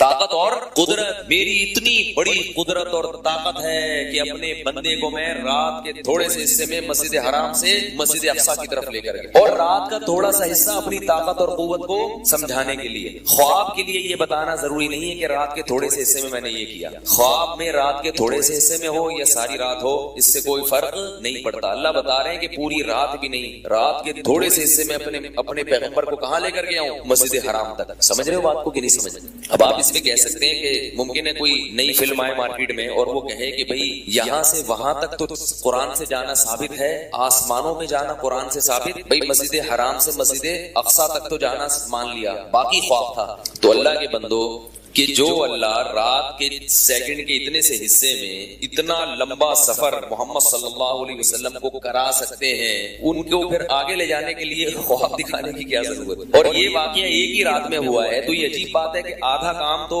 پوری باڈی کے ساتھ ہو رہا ہے، باقی آدھا کیا ہو رہا ہے؟ بھائی اللہ جب اپنے بندے کا اکرام کر رہے ہیں تو یا تو پورا اکرام خواب کے ذریعے کریں یا پورا اکرام جاگتی حالت میں۔ اس کی مثال ہے آپ نے کسی مہمان کو بلایا، اس کے سامنے خوب بہترین چیزیں رکھی، اب کھایا اس نے، آخر میں وہ کہہ رہا ہے یار میٹھا کہاں ہے؟ بھئی آپ نے میرا اکرام کر دیا، مرغا بھی کھلا دیا، بریانی بھی کھلا دی، قورمہ بھی کھلا دیا، کولڈ ڈرنک بھی ہو گئی، میٹھا رہ گیا، تو آپ کہتے ہیں اب سو جاؤ، میٹھا خواب میں کہہ پھر باقی یہ چیزیں بھی خواب میں ہی کر دیتے، باقی چیزیں بھی خواب میں۔ اگر تمہیں اتنا کنٹرول ہے تو یہ عجیب بات ہے کہ رات کے آخری حصے میں اللہ کہہ رہے ہیں اپنے بندے کو میں لے کر گیا، یہاں کہیں بھی نہیں کہ خواب میں لے کر گیا ہوں۔ سبحان الذی اسری بعبدہ لیلا من المسجد الحرام الی المسجد الاقصی الذی بارکنا حولہ لنریہ من آیاتنا، تاکہ ہم اپنے بندے کو اپنی بڑی بڑی نشانیاں دکھائیں۔ تو بھائی یہ سمجھ میں آنے والی چیزیں نہیں ہے، مارکیٹ میں جو آ رہی ہیں نا آج کل، یوٹیوب پہ ہر بندہ بیٹھا ہوا ہے، فیس بک پہ کوئی بھی اپنی بس ویڈیو آڈیو کلپ بنا بنا کے لوگ پھینک رہے ہیں۔ ہاتھ جوڑ کے کہتا ہوں مجھے کوئی مسلک پرستی کا شوق نہیں ہے، نہ مجھے کوئی تعصب ہے، مذاہب اربعہ کے کو جب تک فالو کرتے رہو گے ان چاروں اماموں کو اس وقت تک خیر میں رہو گے۔ زیادہ سے زیادہ اگر غلطی ہوگی تو ایک اجتہادی خطا ہوگی جس میں کسی بڑے مجتہد کا قول ہوگا، اتنی بڑی خطا نہیں ہوگی کہ بالکل ہی آؤٹ ہو جاؤ، لیکن ان مذاہب اربعہ سے نکل گئے تو پھر بریکیں فیل ہیں، پھر بریکیں فیل ہیں۔ ہر شخص قرآن و حدیث کا لیبل لگا کے تمہیں کہاں سے کہاں لے جائے، تو جب بھی کوئی آیا کرے نا تو آپ اس سے پوچھو ان چاروں ائمہ میں سے کسی کا اس پہ قول ہے، فتویٰ ہے؟ اگر وہ کہے نہیں ہے تو آپ بولو بھائی ان کی عقل آپ کی عقل سے زیادہ ہے۔ وہ کہے گا کہ نہیں ہم قرآن و حدیث کو ماننے کا ہمیں حکم ہے، ہمیں ائمہ کو فالو کرنے کا حکم نہیں ہے، تو بولو قرآن حدیث وہ لوگ ہم سے زیادہ سمجھتے، دیٹس آل، ختم ہو گئی۔ اصل موضوع کی طرف آتا ہوں، کہاں سے کہاں بات نکل گئی۔ تو میں یہ عرض کر رہا تھا کہ جو تقویٰ ہے نا، تقویٰ لغت میں تو کہتے ہیں بچنے کو، لیکن شریعت میں تقوی کا کیا مطلب ہے کہ جہاں اللہ نے بچنے کا حکم دے دیا وہاں بچنا، اور جس کام کو اللہ نے کرنے کا حکم دے دیا وہ کام کرنا۔ تو میں یہ کر رہا تھا بعض دفعہ کام کا دل چاہ رہا ہوتا ہے اور اس کو کرنا پھر بھی تقویٰ ہوتا ہے، تو افطاری کے وقت آپ کا دل چاہ رہا ہے افطاری کرنے کا، تقوی کا تقاضا بھی کیا ہے؟ بولو نا بھائی افطاری کر لو، یہی شریعت میں جس کو تقویٰ کہا گیا، کیونکہ اللہ خوش ہو رہا ہے۔ سحری کھانے کا دل چاہتا ہے نا، اس لیے چاہتا ہے کہ نہیں کھائی تو سارا دن پیٹ کمر سے چپکا رہے، اتنے موٹے موٹے الارم لگا کے سوتے ہیں بھائی ایسا نہ ہو، کیونکہ گرمیوں کے روزے چل رہے ہیں، اور بعض دفعہ بعض لوگ تراویح کے بعد کھانا نہیں کھاتے، افطاری میں ہی کھا لیتے ہیں، پھر وہ سحری میں جا کے کھاتے ہیں۔ اگر سحری میں آنکھ نہیں کھلی گئے، اور یاد رکھو سحری میں اگر آنکھ نہ کھلے تو روزہ پھر بھی فرض ہے، آپ روزہ چھوڑ نہیں سکتے کہ یار اب تو ایکچولی بڑی پرابلم ہو گئی ہے، رکھنا پڑے گا۔ اور کوئی بھی نہیں مرتا، بھوک کا کوئی نقصان نہیں ہے، جو ڈاکٹر حکیم کہے نا بھوکا رہنے سے نقصان ہوتا ہے اس کو میرے پاس لاؤ، بھوکا رہنے کا صحت کو کوئی نقصان نہیں ہے، فائدے ہی فائدے ہیں، آپ کا جگر بہت اچھا ہو ہو جاتا ہے, کام کرنے کے لائق ہو جاتا ہے. بھوکا رہنے کا ایک نقصان ہے وقتی کمزوری. وقتی سمجھتے ہیں, ٹیمپریری کہتے ہیں نا وقتی کو, بعض دفعہ کوئی لفظ میں الٹا بھی کہہ دیتا ہوں. تو وقتی کمزوری, ویکنیس, تھوڑے سا مرجھایا ہوتا ہے. تو وقتی کمزوری کتنی ہی لمبی ہو جائے, 2 نوالے کھاؤ گے وہ 2 چند سیکنڈ کے اندر وہ ختم. اب دیکھو ہم روزے میں گرمی بعض دفعہ ہوتی ہے, کہیں کام سے نکلے بغائے ایسے مرجھائے ہوئے, اثر تک عجیب حالت ہو چکی ہوتی ہے, بالکل ایسے جھوم رہے ہوتے ہیں. افطاری کے وقت آپ نے کیا ایک پکوڑا رکھا, ایک آدھ گلاس شربت کا یا پانی کا پیا, ایک دم کمر سیدھی ہوتی ہے کہ نہیں ہوتی, ایک دم فٹ فاٹ. مغرب میں کیسے اچھلتے ہوئے پریڈ کرتے ہوئے آ رہے ہوتے ہیں, نماز بھاگے ہوئے آ رہے ہوتے. اثر میں آپ لوگوں کے نماز کے لیے آنے کا اسٹائل دیکھیں اور مغرب میں زمین آسمان کا فرق ہوتا ہے. تو یہ 2 نوالے آگ لگا دیتے ہیں جسم میں جا کے, اور اس سے ہمیں یہ بھی پتہ چل جاتا ہے کہ ہمیں اپنے جسم میں انرجی پیدا کرنے کے لیے زیادہ کھانے کی ضرورت نہیں ہے. یہ تو اب ڈاکٹر بھی اس طرف آ گئے ہیں. بعض ڈاکٹر پہلے کہتے تھے بس ہر وقت کھاتے رہو, تھوڑا تھوڑا کچھ نہ کچھ کھاتے. اب ان کی بھی یہ رپورٹ ہے کہ ہمیں اتنی کیلوریز کی ضرورت نہیں ہوتی جتنی ہم کھا رہے ہیں. بہت تھوڑا کھا کے بہت اچھا چل سکتے. اور یاد رکھو انسان کو اللہ نے شاید بنایا ہی بھوکا رہنے کی, کچھ نہ کچھ بھوک ہر وقت لگتی رہے اس کو, پھر سیٹ رہے گا وہ. تو یہ روزے سے عادت ڈالو کم کھانے کی. تو ہمارا دل چاہتا ہے کھانے کا, ہم کھا لیتے ہیں, اور ہمیں کیا ملتا ہے اس کھانے پہ ثواب. سحری میں ہمارا دل چاہتا ہے کھانے کا, کیونکہ نہیں کھایا تو بڑے پرابلم آئے گی. تو نبی نے کیا ترغیب دی, سحری کھاؤ, دی نا. تو بہت سے کام تو میرے بھائی ایسے ہیں جو اللہ نے ہمیں کرنے کا حکم دیا اور ہمارا دل بھی چاہتا ہے, تو ان میں تو کوئی پرابلم ہے نہیں. وہ تو سب مسلمان بہت اخلاص کے ساتھ کرتے ہیں. یہ والا تقوی 100% مسلمانوں میں, یہ والا تقوی مسلمانوں میں بولو نا, لیکن نہیں ہے. حقیقت یہ ہے کہ بعض کام ہمارا کرنے کا بہت دل چاہتا ہے, شریعت نے ثواب بھی بتایا, مگر ہم اس کو کرنا تقوی کے خلاف سمجھتے. وہی بات ہے کہ چھوڑو, 4 شادیوں کا ہر مسلمان کا دل چاہتا ہے, لیکن کوئی کر لینا تو اسے کیا کہا جاتا ہے, عیاش, عیش پرست. اور اگر کوئی خوبصورت لڑکی سے کر لے پھر تو چھوڑتے نہیں اس کو. بیوہ سے کرتے نا کسی, یا کسی 60 سالہ بڈھی خاتون سے کرتے تو ثواب تھا. او بھائی صرف ثواب ہی نہیں چاہیے اس کو, سمجھ رہے ہو. ایک صاحب میرے پاس آئے, نوجوان تھا, 25-26 سال عمر تھی, تو اس کے لیے رشتہ آیا 55 سال کی خاتون کا. تو وہ نکاح کا پروگرام بنا لیا انہوں نے. میں نے کہا آپ کیوں کر رہے ہیں 55, آپ کی عمر 25 سال ہے. کہہ رہے سنت ہے. کیا کہہ رہے ہیں؟ میں نے کہا اللہ کے بندے اپنی جان پر کیا کرو رحم. وہ نبی صلی اللہ علیہ وسلم کا حوصلہ تھا کہ انہوں نے 40 سالہ بیوہ سے 2 دفعہ بیوہ ہوئی تھی ان سے نکاح کیا. میں نے کہا اگر آپ نے ایک اور کرنی ہے تو پھر تو ٹھیک ہے, اس سے کر لو, ایک رہے گی ثواب کے لیے, ایک اپنی خواہش کے لیے تاکہ حرام سے بچو. اور اگر ایک ہی کرنی ہے تو پھر یہ مطلب شکر ہے مجھ سے مشورہ لے لیا ہوں, کیونکہ جب وہ 55 سال کی خاتون سے نکاح کرتے, 25 سال کا جوان آدمی, تو تھوڑے 5 سال میں وہ 55 کا ہو جاتا. لوگ کہتے کہ آپ شناختی کارڈ میں 30 کے ہیں, ویسے کتنے کے ہیں, مر جاؤ گے. میں نے کہا اور پھر محبت نہیں ہوگی اس سے تو اس کے حقوق کیسے ادا کرو. تو یہ مطلب نہیں ہوتا تقوی کا, ٹھیک ہے. نکاح میں تو اللہ نے فرمایا فنکحوا ما طاب لکم, جو تمہیں پسند آئے ان سے نکاح کرو. تو پسند آ رہی ہے تو ٹھیک ہے, چاہے 55 کی کیا 60 کی بھی ہو. اگر پسند آ رہی, پسند نہیں آ رہی تو پھر یہ سوچو کہ میں کیوں کر رہا ہوں. اگر ثواب کے لیے کر رہا ہوں تو بھائی ثواب کے علاوہ بھی نکاح سے بہت ساری چیزیں مقصود ہوتی ہیں. اولاد بھی چاہیے ہوتی ہے. 55 سال والی کی اولاد تو نہیں ہوگی نا, پھر کیا کرو گے مستقبل میں جب اولاد نہیں ہوگی, بڑھاپا کیسے گزارو گے. اور اولاد کے بھی بڑے فضائل ہیں. دوسرا اپنے آپ کو حرام خواہش سے کیسے بچاؤ گے. بازار میں نکلو گے ہر طرح کی چیزیں نظر آئیں گی, تو بیوی کے پاس آؤ گے تو کیا بولو گے, بھائی یار وہ جو ہے نا نہیں, دل پھر مائل نہیں ہوگا, گناہوں میں پڑ جاؤ گے. ایسا ہوا ہے, بہت سے لوگ کرتے ہیں ایسے. تو شکر ہے مشورہ لے لیا تھا. تو حلال چیز جو ہے نا, بعض دفعہ کسی کام کا دل بھی چاہتا ہے اور اللہ کہہ بھی رہے تھے کر لو. اب کیا ہے کہ آپ کو میں دیکھو, میں 2 ٹوک باتیں کرنے کا عادی ہوں. اگر آپ ناراض, آپ کو آفس میں کوئی لڑکی پسند آ رہی ہے, اس سے آنکھ مٹک کے مت کرو, اس سے شادی. بعض لوگ یہ کہتے ہیں کہ وہ تو لڑکیاں پسند آتی ہیں تو یہ تو حرام خواہش پیدا ہوتی ہے, تو حرام خواہش پوری کرنے کے لیے شادیاں رچائی جا رہی ہیں. تو بھائی جب اس سے نکاح کر لیا تو وہ حرام نہیں رہی نا. دیکھو اگر تمہیں کوئی پسند آئے گی آفس میں, اگر تم شادی نہیں کرو گے تو وہ کیا کرو گے, پھر اس سے تم دوستیاں کرو گے. اگر تم نہیں کرو گے تو کوئی اور کر دے, کیونکہ تمہیں پسند آ رہی ہے, اس کا مطلب اٹریکشن ہے اس میں, تو کوئی اور گناہ کرے گا. تو تم اگر اس سے شادی کر لو گے تو تمہاری حلال خواہش بھی پوری, تم بھی گناہ سے بچ گئے, اس لڑکی کو بھی گناہ سے بچا لیا, اور کسی اور شخص کو بھی گناہ سے بچا لیا کہ اگر تم نکاح نہ کرتے تو وہ دوستیوں میں پڑ جاتا. تو فائدے ہی فائدے ہیں کہ نہیں. اب اتنی کامن سینس کی باتیں لیکن پبلک کی سمجھ میں نہیں آتی. کوئی بات نہیں, جیسے چل رہے ہیں چلتے رہے. تو تقویٰ کسے کہتے ہیں, اللہ کے احکام کو بولو. بھائی یہ میں جان کر ٹاپک لاتا ہوں, یہ نہ سمجھو کہ مجھ پہ یہ مسلط ہو گیا ہے. ہاں بعض لوگ مجھے تانا دیتے ہیں کہ یار آپ سے برداشت نہیں ہے, پھر لے آتے. یہ جان بوجھ کر لاتا ہوں میں, معاشرے کی ضرورت ہے, سمجھ رہے ہو. اتنا بے وقوف نہیں ہوں کہ ایک چیز میرے اوپر, اور مجھے یہ بھی پتا ہے کہ بہت سے لوگوں کو یہ ٹاپک بہت ناپسند ہے. اس کے باوجود میں اس ناپسندیدہ ٹاپک پہ بات, حالانکہ ہے کتنا پسندیدہ ہے کتنا پسندیدہ, پھر بھی لوگ کیا کہتے ہیں ناپسند. تو وہ ایک ہمارے دوست ہیں یو کے میں, وہ ان کی کوئی کلیگ تھی, تو میرے پاس فون آتے تھے, یار یہ مسئلہ ہے, یار یہ. میں نے کہا بھائی شادی کر لے یار. کہنے فلپینی ہے, میں کہاں سے شادی کروں گا اس سے. میں نے کہا مسلمان کرنے میں کتنا ٹائم لگتا ہے, مسلمان کی شادی ہو 3-4 سال ہو گئے. دیکھو گناہ سے اس کو بھی بچا لیا, خود بھی بچ گئے, تو اس میں کیا جائے. نہیں کرو گے تو وہ بھی گناہ میں مبتلا ہوگی, کسی دوسرے مسلمان کو بھی خراب کرے گی. تو بعض چیزیں ایسی ہیں کہ ہمارا دل اولاد سے محبت کا دل چاہتا ہے کہ نہیں چاہتا, تو شریعت نے روکا ہے ہمیں اس سے. بیوی سے محبت کا دل چاہتا ہے کہ نہیں چاہتا, شریعت نے روکا ہے اور عبادت قرار دے دیا. ماں باپ سے محبت عبادت. پیسے کمانے کا دل چاہتا ہے کہ نہیں چاہتا, تو اللہ نے کہا کماؤ بھائی. نہیں کماؤ گے تو کیا ہوگا, بھیک مانگو گے, لوگوں کے سامنے ہاتھ پھیلاؤ. مشرکین مکہ جب حج کرنے جاتے تھے تو زیادہ راہ نہیں لے کے جاتے تھے, کہتے تھے ہم اللہ کے گھر جا رہے ہیں, اللہ پہ توکل کر کے جائیں گے, اللہ کھلائے گا, اللہ پلائے گا. پھر جب چوڑے میں آتے تھے نا تو بھیک مانگنا شروع کر دیتے تھے. تو اللہ نے فرمایا وَتَزَوَّدُوا, جب حج کرنے جاؤ زیادہ راہ لے کے جاؤ. فَإِنَّ خَيْرَ الزَّادِ التَّقْوَىٰ, اس لیے کہ سب سے بہترین ذات تقویٰ ہے. کیا مطلب, وہاں جا کے لوگوں کے سامنے ہاتھ پھیلانے کا گناہ, اس سے بچنا سب سے بہترین زیادہ راہ ہے. تو اللہ کو یہ پسند نہیں ہے کہ لوگوں کے سامنے ہاتھ پھیلاؤ. تو کوئی اس نیت سے کماتا ہے کہ میں کسی کے سامنے ہاتھ نہ پھیلاؤں, یہ بہت بڑی نیکی ہے. رمضان میں پتا ہوتا ہے کہ میرے پاس لوگ زکات اور صدقات کچھ رقمیں بھیجتے ہیں غریبوں کو دینے کے لیے. بہت سارے آرٹیفیشل غریبوں کا میرے پاس رمضان میں رش ہوتا ہے, اور میں چہرہ دیکھ کے اندازہ لگا لیتا ہوں کہ یہ کتنی بڑی فلم ہے. ایسی ایسی کہانیاں گڑھتے ہیں کہ مولوی صاحب ایکچولی بات اصل میں یہ ہے کہ میں تو مانگتا ہی نہیں. ہمارے تو باپ نے, یہ بھی سارے پورے وہی الفاظ نہیں ہے, تھوڑا سا میں اپنا بھی مسالہ لگا رہا ہوں, لیکن اسٹائل یہی ہوتا ہے اسی قسم کہ ہمارے تو ابا نے بھی منع کیا مانگنے سے, ہمارے تو باپ دادا میں رواج نہیں ہے. لیکن مسئلہ کچھ ایسا آ گیا ہے کہ بس وہ اگر میں نے یہ نہیں کیا تو میں ناجائز کی طرف چلا جاؤں گا, اور میں گناہ سے بچنا چاہتا ہوں. ان کو پتا ہے نا مولوی کی جیب سے کیسے پیسے نکلیں گے. تو کتنا افسوس کی بات ہے نا, کتنے افسوس کی کہ آپ لوگوں کے سامنے بھیک مانگ رہے ہو. اور بھکاریوں کے بارے میں میرا تجربہ ہے کہ کسی کو ایک دفعہ دے دو, موت تک آپ کی جان نہیں چھوڑے گا. ایک مشہور بھکاری ہمارے محلے میں, پہلے میں اس کو میرے پاس آتا تھا, میں اس کو دے دیتا تھا, میں سمجھتا تھا بیچارہ مستحق ہے.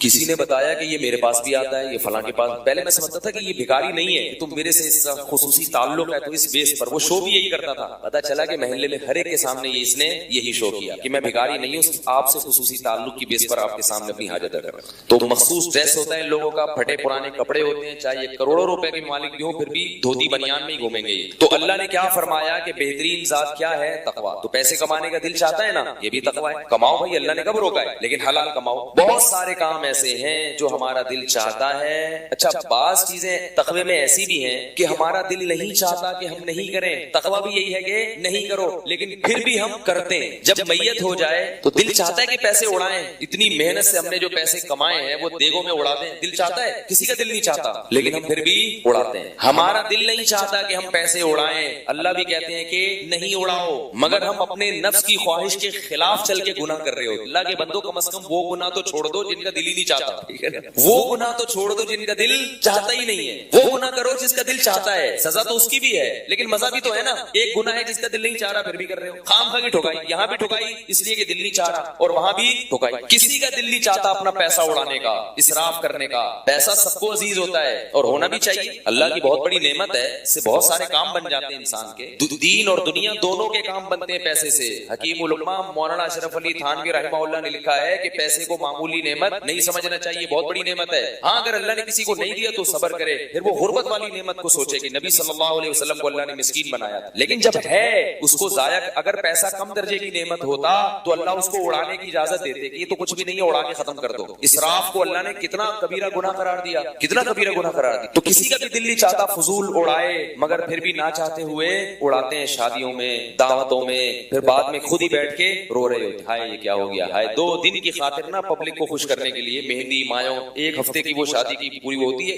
1 ہفتے پبلک کو خوش کرنے کے لیے اڑا دیتے. میں ایک صاحب کو جانتا ہوں, 5 سال کے لیے انگلینڈ گئے, بڑی مشکل سے, بے روزگار گھوم رہے تھے یہاں پہ. انہوں نے کہا یار یہاں تو پیسہ نہیں ہے, کہ یو کے نکلو. الٹے سیدھے جعلی والی کاغذات بنا کے کہاں نکل گئے, یو. 5 سال انہوں نے ہوٹل میں ملازمت کر کے خرکار کی طرح کمایا ہے. حالانکہ یہاں کیا تھے وہ سست, وہاں گئے ہیں تو ہوٹل میں برتن دھو کے, یہاں تو بیوی کے ساتھ مل کے برتن دھوتے ہوئے شرم آتی ہے آدمی کو. نبی صلی اللہ علیہ وسلم کی سنت ہے گھر والوں کے ساتھ کام میں ہاتھ بٹانا, تو یہاں تو شرم آتی ہے, لیکن وہاں جا کے سب کیا کرتے ہیں, جتنے بھی ہمارے مسلمان بھائی ہیں وہ انگریزوں کے برتن دھو رہے ہوتے. ٹھیک ہے, میں یہ نہیں کہہ رہا ناجائز ہے, اگر بھیک مانگنے سے بہتر ہے بھائی اب کسی کے بھی برتن دھو کے کما لو, بھیک سے بہرحال بہتر ہے. تو وہاں جا کے انہوں نے کمائے, ٹھیک ہے, اچھا کیا, اچھی بات ہے, حلال کمایا. جب واپس آئے ہیں تو اپنی شادی میں سارا اڑا دیں، یہ بتانے کے لیے کہ میں کوئی معمولی آدمی نہیں ہوں، میں کہاں سے آ رہا ہوں، یو کے سے۔ اس کے بعد ویسے ہی ہو گئے جیسے اس کے بعد دوبارہ یو کے بھی نہیں جا سکتے، اور پھر تھوڑے دنوں میں ہارٹ اٹیک ہوا، بچ گئے عبرت کے لیے۔ تو یہ ہو رہا ہے، تو یہ جو اڑایا جا رہا ہے پیسہ، اس پیسے میں کسی کا اڑانے کا دل نہیں کرتا مگر پھر بھی اڑایا جاتا ہے۔ تو یہ ساری چیزیں تقوی کے منافی ہیں، سمجھ رہے ہو؟ یہ ساری چیزیں کیا ہیں؟ تقوی کے منافی۔ اور اصل بات پتہ ہے کیا ہے؟ ان تمام چیزوں کے پیچھے دیکھنے میں یہ لگ رہا ہوتا ہے کہ خواہش نہیں ہے، لیکن حقیقت میں خواہش ہوتی ہے۔ پیسے اڑانے کا کسی کا دل نہیں چاہتا، لیکن جب اڑا رہا ہوتا ہے تو اس وقت چاہ رہا ہوتا ہے، سمجھ رہے ہو؟ حالانکہ پتا ہوتا ہے کہ چوڑے میں آنے والا ہوں میں، لیکن پھر بھی جیسے ہیروئن پینے کا کسی کا دل نہیں کرتا، لیکن جب ہیروئن پی رہا ہوتا ہے تو اس وقت دل کر رہا ہوتا ہے۔ تو سارا معاملہ کہاں کے ختم ہوتا ہے؟ اپنے نفس کی خواہشات کو لگام دینا۔ جس شخص میں یہ ملکہ پیدا ہو گیا کہ وہ اپنے نفس پہ قابو کر لے، اپنی خواہشات پہ کنٹرول کر لے، وہ دنیا میں بھی کامیاب اور آخرت میں بھی کامیاب۔ ہمارے اندر سب سے بڑا عیب جو ہے وہ یہ ہے کہ ہم اپنی خواہشات کو لگام نہیں دے سکتے۔ ہم کہتے ہیں کہ میرا جو دل چاہے گا میں وہ کروں۔ ہاں بعض دفعہ دل چاہتا ہے، معاشرہ اجازت نہیں دیتا تو معاشرے سے نہیں لڑتے، تو خواہشات پہ، اور زیادہ تر گناہ تو وہی ہیں۔ تو چند ایک چیزیں ہیں کہ دل بھی چاہتا ہے، اللہ بھی خوش ہوتے ہیں، لیکن زیادہ تر گناہ تو وہ ہیں کہ جن کا کرنے کا دل چاہتا ہے مگر اللہ وہ گناہ کرنے نہیں دیتے۔ اور یاد رکھو کہ جب تک گناہ نہیں چھوڑو گے اللہ کی طرف سے جہنم کے عذاب سے بچنے کا وعدہ نہیں ہے اور جنت کا وعدہ نہیں۔ آج لوگ نفلی عبادت پہ بہت زور لگا رہے ہیں، فرائض و واجبات کی طرف توجہ نہیں ہے۔ عمرے بھی ہو رہے ہیں، ماشاءاللہ ہونے چاہیے بے پردہ ہو کے۔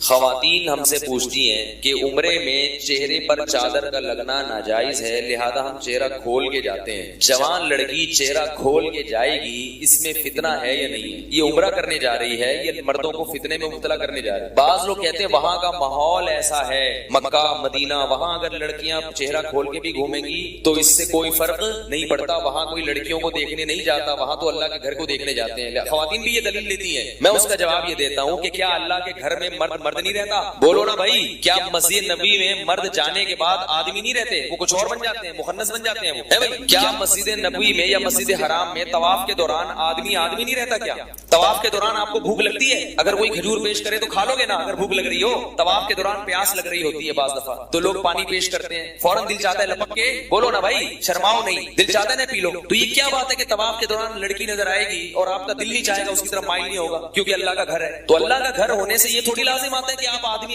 نہیں رہا اور عورت نہیں رہی۔ وہاں کوئی مرد ہینڈسم خوبصورت ہوگا تو عورت بھی اس کی طرف مائل ہوگی، لڑکی خوبصورت ہوگی تو لڑکا بھی اس کی طرف مائل ہوگا۔ یہ بہت بڑا دماغ میں وسوسہ گھسا ہوا ہے کہ حرم میں اور ان جگہوں، بعض لوگ یہ کہتے ہیں کہ حج میں مرد اور عورتوں کا اختلاط کیوں ہوتا ہے؟ پھر ایک ہمارے یہاں ٹیلی ویژن میں ایک اور بہت بڑی، ان سے بھی بڑی فلم ہے جو مارکیٹ میں آ رہی ہے، ان سے کسی نے پوچھا کہ رمضان میں جو آپ یہ جو کروا رہے ہیں اس میں لڑکے لڑکیوں کو اکٹھا کیا ہوا ہے، آپ کیا بے شرمی ہے؟ تو اس نے کہا حج میں بھی تو کیا ہوتے ہیں، لڑکے لڑکیاں مرد عورت اکٹھے ہوتے ہیں۔ اللہ کے بندو، حج میں اکٹھے اس لیے ہوتے ہیں کہ حج میں ان کو الگ کرنا گورنمنٹ کے لیے ممکن ہے ہی نہیں، ناممکن ہے جو چیز۔ تو شریعت نے کیا کہا ہے عورت کو؟ تبھی مسجد نبوی میں اکٹھے نہیں ہوتے، مسجد نبوی میں باقاعدہ پردے کا انتظام ہوتا ہے، خواتین بالکل مردوں سے الگ کھڑی ہوتی ہیں، مرد بالکل، ابھی خواتین کا جو اعتکاف ہے کوئی بھی نہیں گھس سکتا اس میں، بالکل سیپریٹ، مردوں کا بالکل الگ ہے۔ مسجد حرام گول ہے، اس میں سعودی حکومت کوشش کے باوجود عاجز آ چکی ہے، بھائی ممکن نہیں ہے، گول ہے نا، آپ جاؤ تو آپ یہی بھول جاتے ہو تھوڑی دیر میں آیا کدھر سے تھا۔ جو بار بار عمرہ کرتے ہیں نا ان کو پھر وہاں کے گیٹ اور راستے سمجھ میں آتے، وہ عجیب سا ایک وہاں پر ماحول ہے، وہ ممکن نہیں ہے۔ ورنہ یہ بات علماء کئی بار اٹھا چکے ہیں کہ خواتین کے لیے طواف کی جگہ